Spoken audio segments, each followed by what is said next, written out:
প্রবাস থেকে আজকে দেশের এই অবস্থা দেখে খুবই খারাপ লাগতেছে। ঠিক আছে, এই দায়ভার প্রকৃতপক্ষে কে নিবে? এই দায়ভার কার?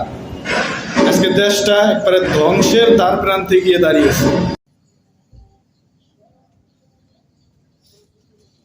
ওই ভাই দেশের খোঁজ খবর আসেনি কি আর সুন্দরী করে দিছি। মানে আন্দোলন চলতেছে না থেমে গেছে? আচ্ছা চলতেছে। চলতেছে মানে কম কম, মানে ঠান্ডার পর্যায়ে নিয়ে এসে আর কি। আমি তো ফোন ঢুকাইতে পারতাছি না, রিলস এটা ছাড়তাছি, রিলস ছাড়তাছি একটা আন্দোলন নিয়ে আর কি, ইউটিউবে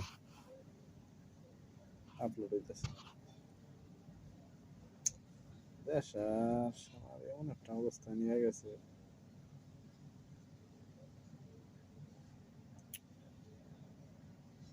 আমাকে দিকে বাজারে যাইতে পারবো।